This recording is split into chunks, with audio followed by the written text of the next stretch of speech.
అదే RTV app వార్తల్ని క్షణాల్లో చదివే అవకాశం ఉంటుంది. ఒక న్యూస్ పేపర్, ఒక టెలివిజన్ ఛానల్ మీ చేతుల్లో ఎప్పుడూ ఉంటాయి.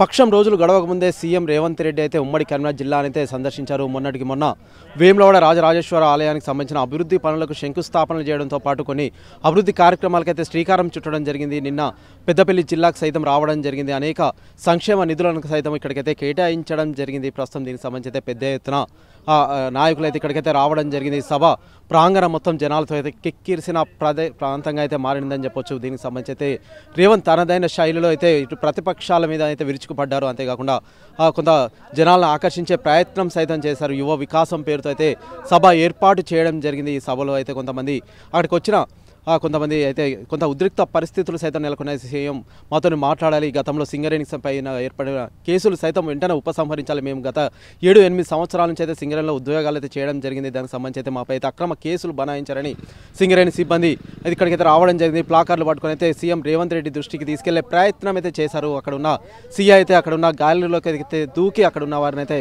కొంత సముదాయించే ప్రయత్నం అయితే చేయడం జరిగింది. కొంత గొడవ సద్దుమణిగే ప్రయత్నం అయితే చేయడం జరిగింది. అక్కడ ఉన్న వారైతే పెద్ద ఎత్తున సీఎం వెంటనే దీనికి సంబంధించి అయితే పెండింగ్ కేసులు కావచ్చు, అంతేకాకుండా సింగరేణి పైన ఉన్నటువంటి మారు పేర్లను సైతం సమస్యలు తొలగించాలని అయితే వారైతే పెద్ద ఎత్తున ప్లాకార్డులు పట్టుకొని అయితే సీఎం ముందరైతే కొంత ఉద్రిక్త పరిస్థితులు అయితే వారైతే చేయడం జరిగింది. మేము గత 7-8 సంవత్సరాల నుంచి అయితే సింగరేణికి సంబంధించి అనేక సమస్యలు అయితే ఎదుర్కొంటున్నాము. ప్రస్తుతం దీనికి సంబంధించి అయితే సీఎం మాట్లాడుతున్నప్పుడు కావచ్చు, అంతేకాకుండా కొంత ఉద్రిక్త పరిస్థితులు అయితే నెలకొన్నాయి. జిల్లా ఎస్పీ కావచ్చు, అంతేకాకుండా కొంత పోలీస్ సిబ్బంది అక్కడికి వచ్చి అయితే వారిని అయితే శాంతింపజేసే ప్రయత్నం అయితే చేశారు. ఒకసారి వారు ఏం మాట్లాడారనేది ఒకసారి అయితే మనమైతే చూసే ప్రయత్నం చేద్దాం. ఇవాళ అధికారులు ఏ అధికారులు వచ్చినా మాకు ఇవాళ జాబ్ వచ్చే కూర్చోలేదు. మా మీద దాడులు చేస్తే అంత అయిపోతుంది. ఇవాళ మేము మాట్లాడితే మమ్మల్ని భయాందోళనకి గురి చేస్తున్నారు. 7-8 సంవత్సరాల నుంచి మేము బాధపడుతున్నాం. ఇప్పటి వరకు మాకు పరిష్కారం అనేది దొరకట్లేదు. ఖచ్చితంగా కూడా మమ్మల్ని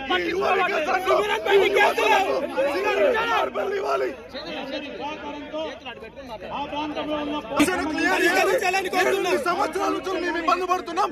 ఎన్నోసార్లు మెమోరాండం ఇచ్చినాం. తిరిగి ఇవాళ ప్రతి ఒక్క ఎమ్మెల్యేకు, ఎంపీకి, సీఎం గారు కూడా ఇవాళ మాట్లాడాలన్నాం. ఇవాళ ఖచ్చితంగా సీఎం గారు మాట్లాడాలి, మాకు క్లియర్ ఇవ్వాలి. ఇవాళ సింగరేణిలో ఒకతను కూడా చనిపోయిండు.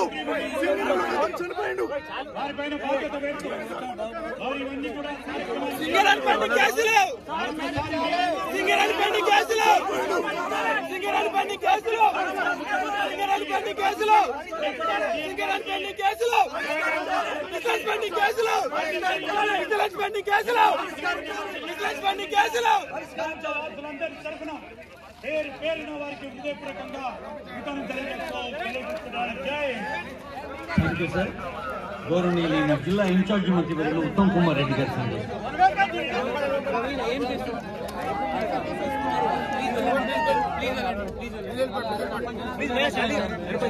మరిన్ని వీడియోస్ కోసం ఛానల్ ని సబ్స్క్రైబ్ చేయండి. లేటెస్ట్ అప్డేట్స్ కోసం వాట్సాప్ ఛానల్ ని ఫాలో చేయండి. అండ్ లింక్ డిస్క్రిప్షన్ లో ఉంది.